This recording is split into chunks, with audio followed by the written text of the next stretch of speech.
लाखों साल पहले न कोई देश था, न राजा, न सीमाएं। इंसान सिर्फ जिंदा रहने के लिए लड़ रहा था। लेकिन एक दिन उसने पहली बार किसी जानवर पर नहीं, किसी इंसान पर हथियार उठाया। आखिर ऐसा क्या हुआ था? क्या पानी के लिए लड़ाई हुई? क्या जमीन के लिए, या अपने परिवार को बचाने के लिए? कैसे वही पहली झड़प आगे चलकर सेनाओं और साम्राज्यों में बदल गई? और भारत की धरती पर सबसे पुराना युद्ध कब हुआ था? इन्हीं सवालों के जवाब के लिए वीडियो अंत तक जरूर देखिए। और अगर आप ऐसी रोचक और रिसर्च की हुई डॉक्यूमेंट्री पसंद करते हैं तो चैनल को सब्सक्राइब जरूर करिए, क्योंकि ऐसी डॉक्यूमेंट्री बनाने में हमें घंटों मेहनत और रिसर्च करनी पड़ती है। कल्पना कीजिए एक ऐसी दुनिया की जहां सुबह होने का मतलब उम्मीद नहीं, बल्कि मौत के साथ एक और दिन का शुरू होना था। आज से 20 लाख साल पहले अफ्रीका कोई हरा भरा स्वर्ग नहीं था। यह एक बंजर अखाड़ा था। न सिर पर छत थी, न पैरों में जूते। जमीन इतनी गर्म थी कि पैर जल जाए। यहां कमजोर के लिए कोई जगह नहीं थी। जंगल का नियम साफ था, या तो झुंड में रहो या मर जाओ। यही एंट्री होती है हमारे पहले नायक की, होमो इरेक्टस। ये हम जैसे नहीं दिखते थे, लेकिन इनमें एक बात हमारे जैसी थी, साथ रहने की जिद। ये 20 से 30 लोगों की छोटी छोटी टोलियों में रहते थे, क्योंकि वो जानते थे कि इस नर्क में अकेला इंसान शेर का नाश्ता है।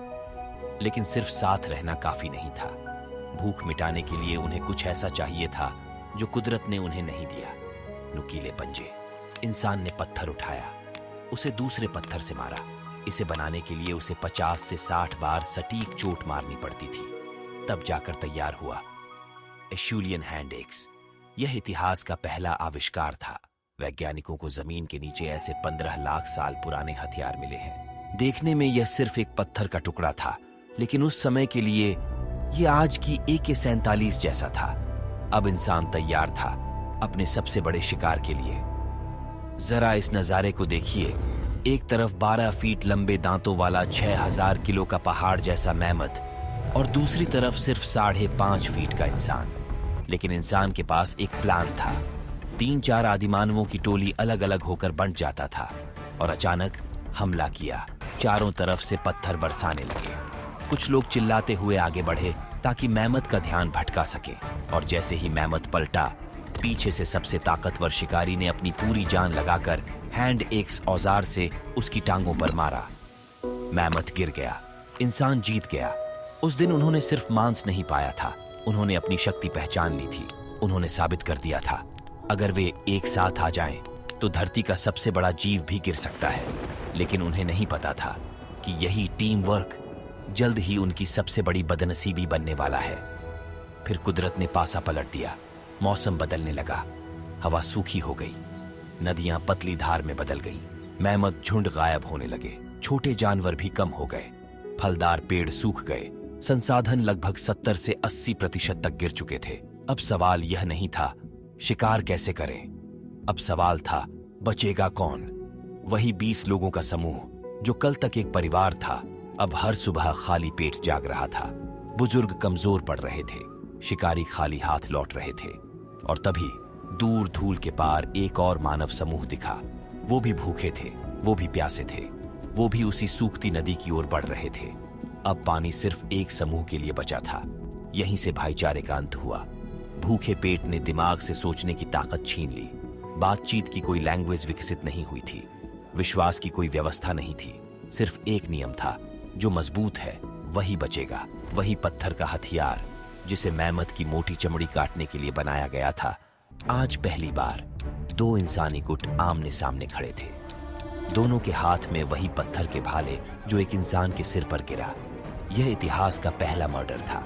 उन्होंने मैमथ को मारने के लिए जो सहयोग सीखा था, आज उसी का इस्तेमाल उन्होंने अपनी ही प्रजाति को मारने के लिए किया।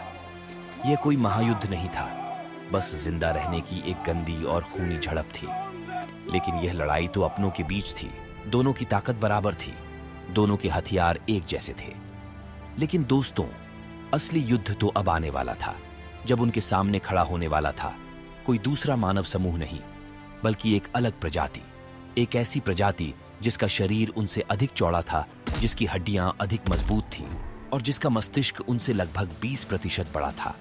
तो सवाल उठता है, जब ये दो प्रजातियां आमने सामने आई होंगी तो कौन बचा होगा? आज से करीब 3 लाख साल पहले अफ्रीका की कोख से एक नई प्रजाति ने जन्म लिया, होमो सेपियंस, यानी हम शारीरिक रूप से इरेक्टस जितने मजबूत नहीं थे, हमारी हड्डियां पतली थीं, लेकिन हमारे पास एक ऐसा हथियार था जो किसी और के पास नहीं था, एक अपग्रेडेड दिमाग।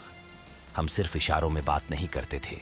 इतिहास में पहली बार किसी प्रजाति के पास कॉम्प्लेक्स लैंग्वेज थी। हम सिर्फ खतरा नहीं चिल्लाते थे, हम बता सकते थे कि खतरा नदी के पीछे 2 पेड़ों के बीच छिपा है।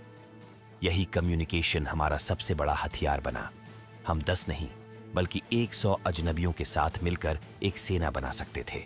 और जब अफ्रीका छोटा पड़ने लगा तो यह नई सेना निकल पड़ी दुनिया फतह करने। और होमो सेपियंस ने वही किया जो उनके पूर्वजों ने किया था, पलायन। उन्होंने अपना चेहरा उत्तर और पश्चिम की तरफ मोड़ा, यूरोप की धरती पर। उन्हें लगा कि वहां खाली जमीन उनका इंतजार कर रही है, लेकिन उन्हें नहीं पता था कि वो मौत के मुंह में जा रहे हैं। वहां बर्फ और कोहरे के बीच एक दूसरी इंसानियत पहले से राज कर रही थी। निएंडरथल ये कोई साधारण आदिमानव नहीं थे, ये हिमयुग के लिए बने जीवित टैंक थे। इनका शरीर छोटा लेकिन लोहे जैसा चौड़ा था। इनकी हड्डियां हमसे 20% ज्यादा मजबूत थीं। इनका दिमाग हमसे बड़ा था। इनकी ताकत का अंदाजा इस बात से लगाइए कि ये बाइसन और मैमथ से कुश्ती लड़कर उन्हें भाले से मारते थे। ये सेपियंस को देखकर डरे नहीं, बल्कि उनकी आंखों में एक चमक आई। उन्हें लगा आज रात का खाना खुद चलकर आया है। 2 अलग अलग दुनियाएं टकराने वाली थीं। यह इतिहास का पहला असिमेट्रिकल वॉर था। एक तरफ निएंडरथाल्स की ताकत, दूसरी तरफ उन्नत हथियारों वाले के साथ लैस सेपियंस। निएंडरथल के पास भारी भाले थे। उन्हें मारने के लिए दुश्मन के गले तक पहुंचना पड़ता था। यह क्लोज कॉम्बैट था, लेकिन सेपियंस चालाक थे। उन्होंने अपनी दुबली हड्डियों का फायदा उठाया। वो तेज दौड़ सकते थे और उन्होंने आविष्कार किया प्रोजेक्टाइल वेपन्स का, तीर कमान और भाला फेंकने वाला यंत्र। यहीं से खेल बदल गया। निएंडरथल अपनी ताकत का इस्तेमाल ही नहीं कर पाए। सेपियंस की हिट एंड रन की रणनीति ने निएंडरथल को थका दिया। उनके भारी शरीर को बहुत ज्यादा ऊर्जा चाहिए थी। लड़ते लड़ते वो भूखे मरने लगे। उन्होंने घुटने टेक दिए। सेपियंस ने न सिर्फ उन्हें युद्ध में हराया बल्कि उन्हें अधीन कर लिया। लेकिन दोस्तों, इतिहास गवाह है कि विजेता सिर्फ जमीन पर कब्जा नहीं करता, वो लोगों को भी बंधक बना लेता है।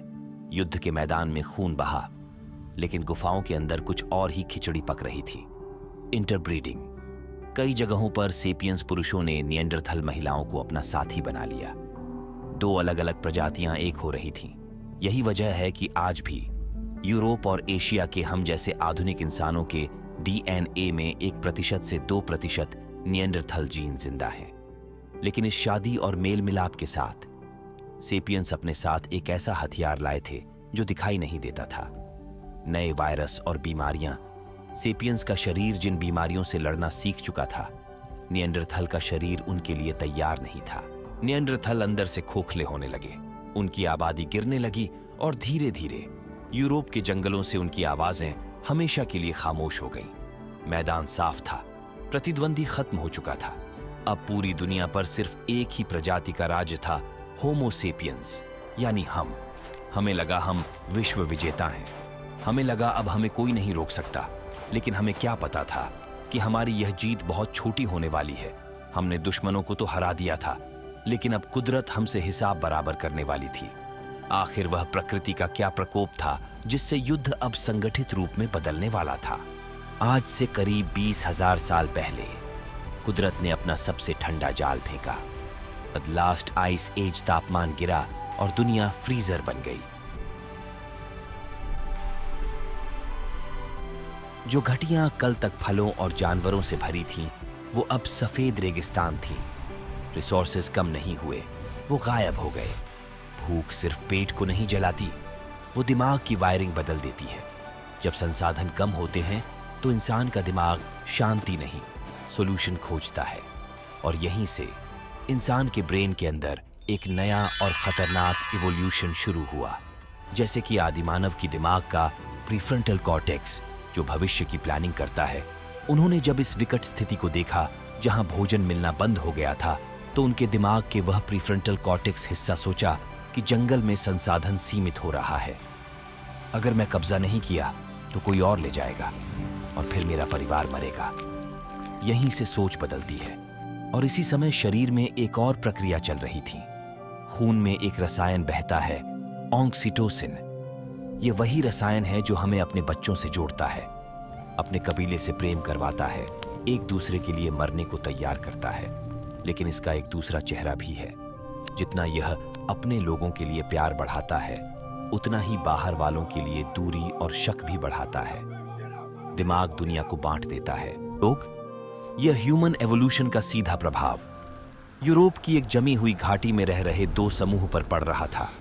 ऊपर पहाड़ी पर था नेमन कबीला, जिसमें 30 से 40 सदस्यों का एक समूह था, जिसका सरदार केलन था। इस आइस एज ने उनका सब कुछ छीन लिया था। भूख के कारण उनके बच्चे रोते रोते सो जाते थे। आग बुझने को थी। नीचे सुरक्षित गुफा में था टकला कबीला, जिनके सरदार था बारा। उनके समूह गर्मियों में मेहनत की थी, सूखे मेवे जमा किए थे, शहद रखा था, मांस सुखाकर बचाया था। नीचे जीवन था, ऊपर भूख। एक रात हवा के साथ मांस की खुशबू ऊपर तक पहुंची। केलन चुप खड़ा रहा। उसकी आंखें गुफा की आग पर टिकी थीं। अब वह तर्क नहीं सुन रहा था। उसके कानों में सिर्फ अपने बच्चों की रोने की आवाज गूंज रही थी। अगर आज नहीं लिया तो कल वे नहीं बचेंगे। रात गहरी हुई। केलन ने अपने लोगों को इशारा किया। इस बार उनके हाथ में सिर्फ पुराने मोटे पत्थर नहीं थे। उन्होंने छोटे तेज धार वाले पत्थर बनाए थे, माइक्रोलिथ्स, छोटे ब्लेड जैसे टुकड़े जो भाले की नोक पर बंधे थे। वे बर्फ पर धीरे धीरे रेंगते हुए नीचे उतरे। दिल की धड़कन तेज थी, सांस ठंडी हवा में धुंध बन रही थी। और फिर रात के अंधेरे में हमला हुआ। यह युद्ध मारने के लिए नहीं था, यह लूटने के लिए था। केलन के लोग बारा की गुफा में घुस गए। मांस छीना गया, सूखे मेवे लूटे गए, और जिसने रोकने की कोशिश की उसे उन माइक्रोलिथ्स हथियार ने हमेशा के लिए शांत कर दिया। उस रात बर्फ पर जो खून गिरा वो किसी जानवर का नहीं, भाई का था। इंसान ने सीख लिया था कि शिकार करने से आसान है छीन लेना। नेमन कबीला जीत गया। उस रात उनके बच्चे पेट भर कर खाए। लेकिन उस रात उन्होंने एक नई और खतरनाक चीज सीखी। उन्होंने समझा कि ताकत ही असली संसाधन है। अगर उन्हें अपनी जमीन और खाने को बचाना है तो उन्हें सिर्फ शिकारी नहीं, सिपाही चाहिए। उन्हें एक ऐसा समूह चाहिए जिसका काम शिकार करना नहीं, बल्कि हमला करना और रक्षा करना हो। यहीं से मानव इतिहास में आर्मी का विचार पैदा हुआ। ये छोटी मोटी लूटपाट तो बस शुरुआत थी। लेकिन सवाल ये है, जब यह आर्मी का विचार हकीकत बना तो इतिहास में पहली बार दो सेनाएं आमने सामने कहां टकराईं? दोस्त, वक्त का पहिया फिर घुमा। आज से करीब 12,000 से 14,000 साल पहले बर्फ का युग खत्म होने लगा। धरती गर्म होने लगी, नदियां फिर से बह निकली, जंगल हरे हो गए। इंसान के लिए यह खुशखबरी होनी चाहिए थी ना? लेकिन इतिहास गवाह है, जब दौलत बढ़ती है तो उसे छीनने वाले भी बढ़ जाते हैं। नदियों के किनारे अब सिर्फ पानी नहीं था, वहां जीवन था, मछलियां थीं, पेड़ थे। इंसान अब समझ गया था कि उसे भोजन के लिए मीलों भटकने की जरूरत नहीं है। उसे बस एक अच्छी जगह, जैसे नदी का किनारा, पकड़ना है और वहीं जम जाना है। लेकिन समस्या यह थी, नदी का किनारा सबको चाहिए था। यहीं से जन्म हुआ एक नए विचार का, कब्जा। यह नदी मेरी है, यह जमीन मेरी है। जब कबीले एक जगह रुकने लगे तो उन्हें एक डर सताने लगा। अगर दूसरे समूह ने आकर हमारी नदी का जमीन छीन ली तो? इस डर ने समाज को हमेशा के लिए बदल दिया। समूह के लोगों ने देखा कि उनमें से कौन सबसे ज्यादा ताकतवर है, कौन है जो सबसे अच्छा भाला चलाता है। उन्होंने उसे चुना अपना सरदार। एक नया डील हुआ। आम लोग शिकार करेंगे, फल जमा करेंगे, लेकिन सरदार शिकार नहीं करेगा। उसका काम होगा रक्षा करना। बदले में कबीले के लोग उसे अपने हिस्से का सबसे अच्छा मांस, सबसे मीठा शहद और सबसे साफ पानी देंगे। दोस्तों, यह और कुछ नहीं, इतिहास का पहला टैक्स था। इंसान ने अपनी आजादी गिरवी रख दी, सिर्फ सुरक्षा के बदले। लेकिन एक अकेला सरदार पूरे कबीले को नहीं बचा सकता था। उसे अपनी फौज चाहिए थी। उसने कबीले के सबसे फुर्तीले और गुस्सैल नौजवानों को चुना। उन्हें अब शिकार पर जाने की जरूरत नहीं थी। उनका पेट कबीला भर रहा था उनका बस एक ही काम था, कसरत करना और हथियार को धारदार बनाना। उन्होंने नई तकनीकें से सीखी, जानवर को कैसे घेरना है ये तो वो जानते थे। अब उन्होंने सीखा कि इंसानों को कैसे घेरना है, छाती में भाला कैसे उतारना है। यह अब भीड़ नहीं थी, यह इतिहास की पहली ऑर्गेनाइज्ड आर्मी थी। अब सवाल यह है, क्या यह आर्मी सिर्फ डराने के लिए थी या इन्होंने सच में तबाही मचाई? इसका खौफनाक सबूत हमें मिलता है सूडान में नील नदी के किनारे, एक जगह जिसे जेबेल साहबा कहते हैं। यहाँ रेत के नीचे हमें 13,000 साल पुराना एक कब्रिस्तान मिला। वहाँ 61 कंकाल दफन थे, लेकिन यह कोई आम मौत नहीं थी। वैज्ञानिकों ने जब माइक्रोस्कोप से देखा तो उनके रोंगटे खड़े हो गए। आधे से ज्यादा कंकालों की हड्डियों में तीर धंसे हुए थे, किसी की खोपड़ी में, किसी की छाती में। और मरने वाले सिर्फ मर्द नहीं थे, उनमें औरतें थीं और नन्हे बच्चे भी थे। ये दो कबीलों की छोटी मोटी लड़ाई नहीं थी। तीरों की दिशा बताती है कि हमलावरों ने उन्हें चारों तरफ से घेर कर मारा था, बिल्कुल एक सोची समझी मिलिट्री रणनीति के तहत। मकसद उन्हें हराना नहीं था, उन्हें जड़ से मिटाना, ताकि उनकी नदी और उनकी जमीन पर कब्जा किया जा सके। जेबेल साहबा ने साबित कर दिया कि इंसान अब जानवर नहीं, योद्धा बन चुका था। युद्ध अब एक सिस्टम बन गया था। लेकिन दोस्तों, अभी तक लड़ाई सिर्फ अच्छी जगह और जंगली फलों के लिए थी। क्या होगा जब इंसान जंगल छोड़कर खेती करना शुरू करेगा? क्या होगा जब वो अनाज के बड़े बड़े गोदाम भरेगा? अब लुटेरों को जंगल में भटकने की जरूरत नहीं होगी, उन्हें पता होगा कि खजाना कहाँ है। दोस्त, अब तक इंसान की जिंदगी एक दौड़ थी। सुबह उठो, भागो, शिकार करो और कंद मूल जमा करना।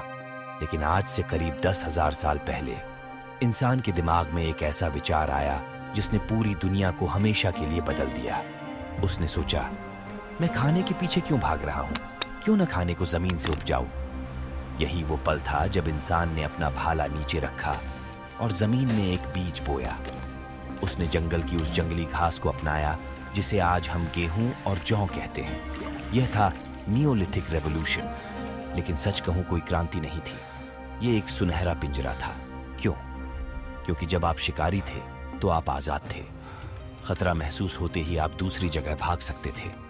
लेकिन अब आप फंस चुके थे। आपने महीनों मेहनत करके फसल उगाई थी, आपने पसीना बहाकर अनाज के बड़े बड़े गोदाम भरे थे। यह अनाज सिर्फ खाना नहीं था, यह उस जमाने का सोना था। यह दुनिया की पहली दौलत थी, और जहां दौलत होती है वहां उसे छीनने वाले भी आ जाते हैं। जंगलों में अभी भी ऐसे खूंखार कबीले थे जो खेती नहीं करते थे। उन्होंने देखा कि नदी के किनारे बसे हुए ये किसान मोटे और सुस्त हो गए हैं। उनके पास अनाज का भंडार है। अब इंसान को एक नए डर ने जकड़ लिया। अगर लुटेरे आए तो वे सिर्फ अनाज नहीं ले जाएंगे, वे मेरे बच्चों को मार देंगे और मेरी जमीन छीन लेंगे। इस डर ने इंसान को वह करने पर मजबूर किया जो उसने पहले कभी नहीं किया था। उसने दीवारें खड़ी की। इतिहास में पहली बार जेरिको जैसे शहरों में पत्थर की विशाल दीवारें उठी। दोस्त, जरा सोचिए, उस जमाने में बिना मशीनों के 13 फीट ऊंची दीवारें क्यों बनाई गईं? बाढ़ रोकने के लिए? नहीं। जानवरों के लिए? बिल्कुल नहीं। ये दीवारें गवाही देती हैं कि बाहर दूसरे इंसान खड़े थे जो बातचीत करने नहीं, सब कुछ मिटाने आए थे। अब युद्ध का मतलब सिर्फ लड़ना नहीं था, अब युद्ध का मतलब था दीवार के अंदर की दुनिया को बचाना। लेकिन क्या दीवारें उन्हें बचा पाईं? इसका सबसे खौफनाक सबूत हमें मिलता है जर्मनी की एक जगह पर, जिसे टालहाइम डेथ पिट कहते हैं। यहां पुरातत्वविदों को 7,000 साल पुराना एक गड्ढा मिला। उसमें 34 कंकाल एक के ऊपर एक फेंके गए थे। यह कोई कब्रिस्तान नहीं था, यह एक कूड़ेदान था लाशों का। जब इन हड्डियों की जांच हुई तो डरावने वाला सच सामने आया। इनमें मर्द थे, औरतें थीं और बच्चे भी थे। सबके सिर पर एक ही तरह के निशान थे, स्टोन एक्स के वार, और कईयों की पीठ पर तीर लगे थे। मतलब वो भाग रहे थे और उन्हें पीछे से मारा गया। ये जेबेल साहबा जैसी झड़प नहीं थी। यहां मकसद डराना नहीं था, यहां मकसद था पूरे गांव का सफाया। यह इतिहास का वह काला पन्ना है जो बताता है कि खेती ने हमें सभ्य तो बनाया, लेकिन हमारे युद्धों को क्रूर कर दिया। एक पूरा समुदाय खत्म कर दिया गया ताकि दूसरा समुदाय उनके खेतों पर कब्जा कर सके। क्या होगा जब खेत बचाने वाला इंसान दूसरों की जमीन जीतने का सपना देखने लगे? क्या होगा जब पत्थर की जगह धातु हाथ में आ जाए? दोस्त, अब तक इंसान जो लड़ाई लड़ रहा था वो पेट की लड़ाई थी। एक कबीला दूसरे कबीले को इसलिए मार रहा था क्योंकि उसे शहद चाहिए था, उसे फल चाहिए थे, या उसे नदी का पानी चाहिए था। लेकिन अब इतिहास का गियर बदलने वाला था। इंसान ने जमीन के नीचे एक ऐसा जादुई पत्थर खोज लिया था जिसे आग में तपाने पर वो लाल होता और ठंडा होने पर दुश्मन की खोपड़ी से भी ज्यादा मजबूत। यह था ब्रॉन्ज धातु। अब लड़ाई फल के लिए नहीं थी, अब लड़ाई थी खदानों और संसाधनों के लिए, क्योंकि जिसके पास कॉपर और टिन की खदानें थीं, उसके पास ब्रॉन्ज था, और जिसके पास ब्रॉन्ज था उसके पास शक्ति थी। लकड़ी और पत्थर के भालों का जमाना गया। अब मैदान में वो सैनिक उतर रहे थे जिनके हाथों में ब्रोंज की तलवारें थीं, जो सूरज की रोशनी में चमकती थीं और दुश्मन को देखते ही अंधा कर देती थीं।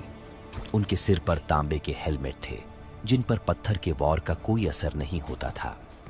अब युद्ध कोई पार्ट टाइम काम नहीं रहा कि खेती छोड़ी और लड़ने चले गए। अब युद्ध एक प्रोफेशन बन चुका था। शहरों के बीच से सिटी स्टेट्स का उदय हुआ, जैसे कि मेसोपोटामिया में सुमेर और मिस्र। यहाँ पहली बार एडमिनिस्ट्रेशन और रॉयल पैलेसेज बने। राजा अब सिर्फ कबीले का मुखिया नहीं था, वह अब भगवान का प्रतिनिधि था। अब युद्ध खेत या अनाज के लिए नहीं, हथियारों की शक्ति दिखाने और नए इलाकों पर आक्रमण करने के लिए होने लगा। और इसका सबसे बड़ा सबूत हमें मिलता है आज के इजराइल के पास, एक जगह पर जिसे कहते हैं मेगिद्दो, जहां 1457 ईसा पूर्व एक घमासान युद्ध हुआ था।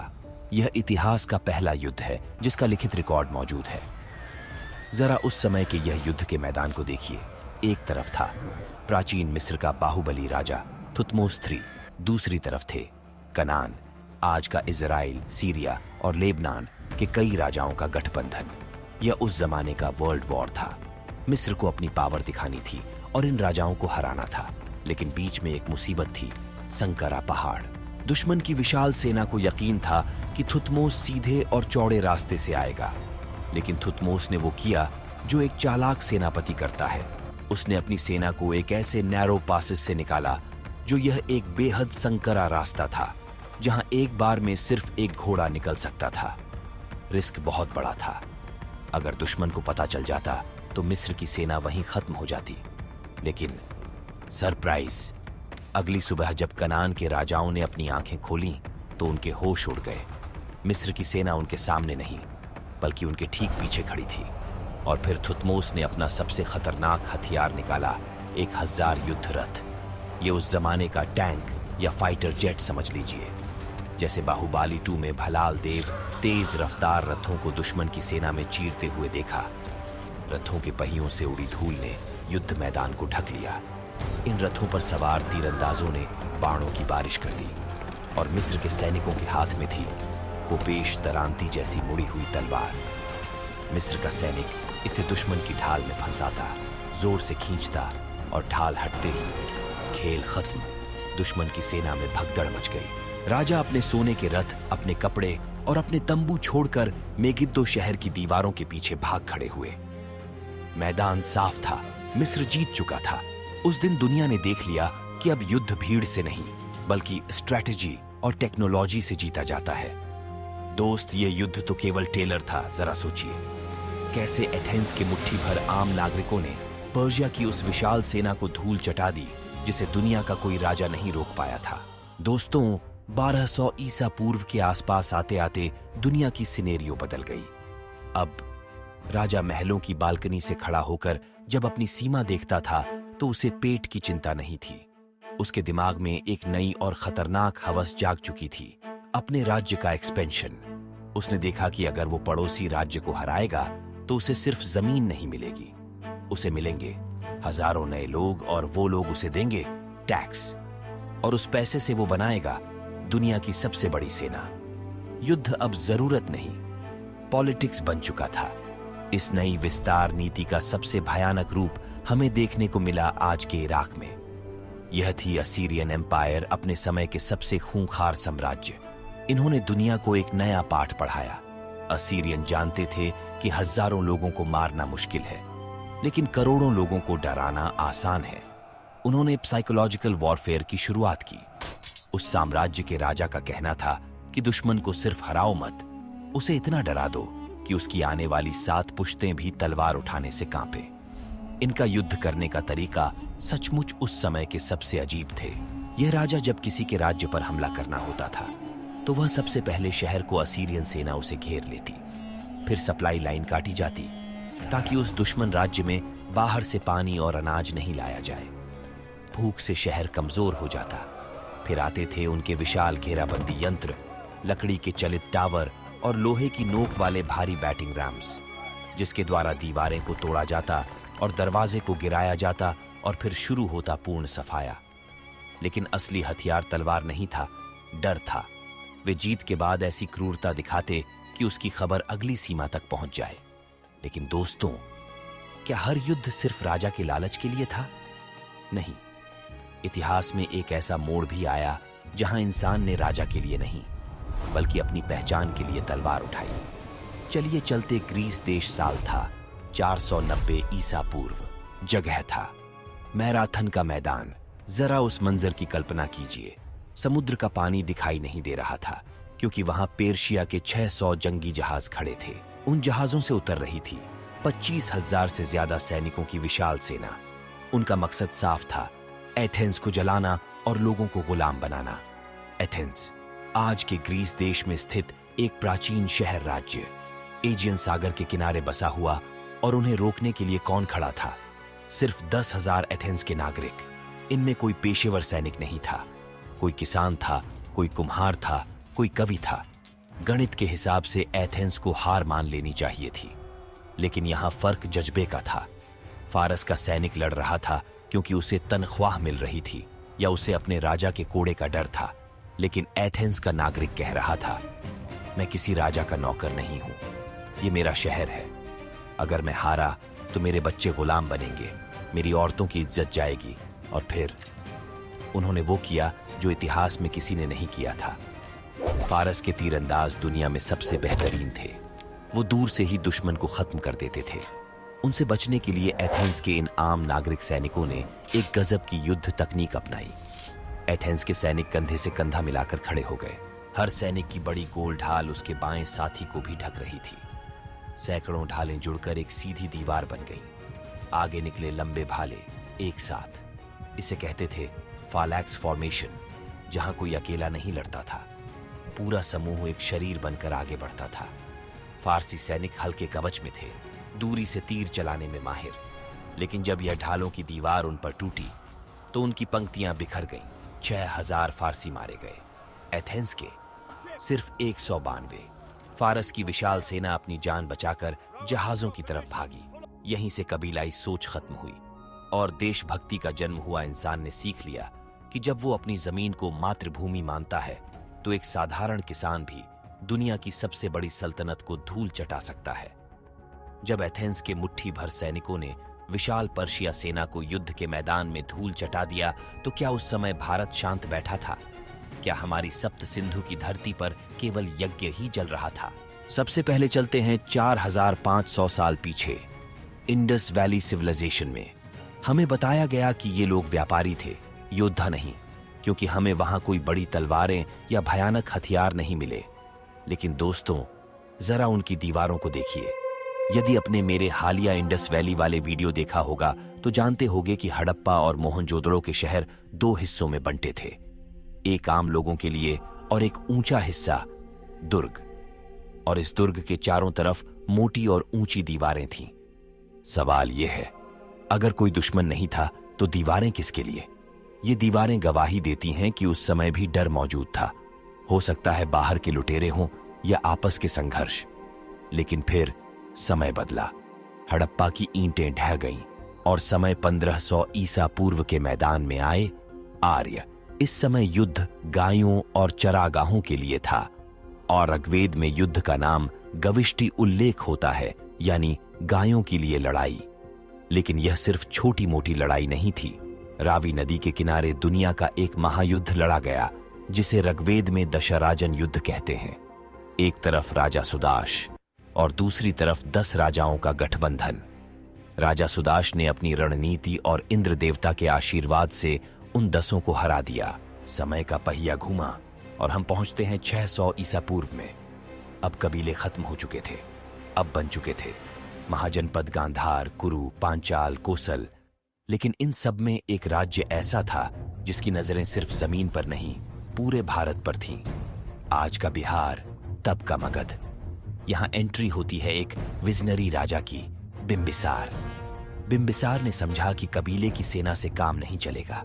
उसने भारत की पहली स्टैंडिंग आर्मी बनाई। उसने शादी और युद्ध दोनों को हथियार बनाया। और फिर आया उसका बेटा अजात शत्रु। उसने गंगा और सोन नदी के संगम पर एक ऐसा किला बनाया जिसे जीतना नामुमकिन था। यही किला आगे चलकर दुनिया का सबसे महान शहर बना, पाटलिपुत्र, आज का पटना। अजात शत्रु जानता था कि वैशाली जैसे मजबूत दुश्मनों को हराने के लिए सिर्फ तलवारें काफी नहीं है, उसे एडवांस टेक्नोलॉजी चाहिए थी। और उसने वो आविष्कार किए जिन्हें देखकर आज हम हैरान रह जाते हैं। क्या आपने फिल्म बाहुबली देखी है? उसमें भल्लाल देव का वो रथ याद है जिसके आगे पंखे जैसा ब्लेड लगा था? इतिहास गवाह है, वो कल्पना नहीं थी। उसे अजात शत्रु ने हकीकत में बनाया था। उसका नाम था रथ मूसल। एक ऐसा रथ जो भीड़ में घुसता था और बिना रुके दुश्मनों को काटता चला जाता था। और दूसरा हथियार था महाशिला कंटक, एक विशाल गुलेल जो बड़े बड़े पत्थरों को तोप के गोले की तरह फेंकता था। दोस्तों, अजात शत्रु ने मगध को ताकत दी, लेकिन नंद वंश ने उसे एक राक्षस बना दिया। उस समय मगध की गद्दी पर बैठा था धनानंद, एक क्रूर और घमंडी राजा। लेकिन ताकत घमंडी के पास टिकती नहीं। धनानंद ने एक ब्राह्मण चाणक्य का अपमान किया। चाणक्य ने अपनी शिखा खोली और कसम खाई, जब तक इस वंश को उखाड़ नहीं फेंकूंगा, चैन से नहीं बैठूंगा। उन्हें मिला एक साधारण बालक, चंद्रगुप्त मौर्य। चाणक्य की नीति और चंद्रगुप्त की तलवार ने मिलकर मगध के इतिहास को पलट दिया। अत्याचारी शासन खत्म हुआ और मौर्य साम्राज्य की नींव पड़ी। लेकिन असली गौरव का पल तब आया जब सिकंदर का सेनापति सेल्यूकस वापस आया। उसे लगा भारत कमजोर है, लेकिन इस बार उसका सामना चंद्रगुप्त से हुआ। परिणाम, सेल्यूकस को न सिर्फ हार माननी पड़ी, बल्कि अपने 4 बड़े राज्य काबुल, कंधार, हेरात भारत को देने पड़े। जो दुनिया जीतने आए थे वो भारत के सामने नतमस्तक हो गए। पहली बार अफगानिस्तान से लेकर दक्षिण तक भारत एक झंडे के नीचे आया। यह था अखंड भारत। लेकिन दोस्तों, इतिहास में एक ऐसी भी उन्नत सभ्यता थी जो कहा जाता है कि एक ही रात में समुद्र की गहराइयों में डूब गई। वह थी अटलांटिस सभ्यता। इसके बारे में पूरा जानना चाहते हैं तो इस वीडियो पर क्लिक करें।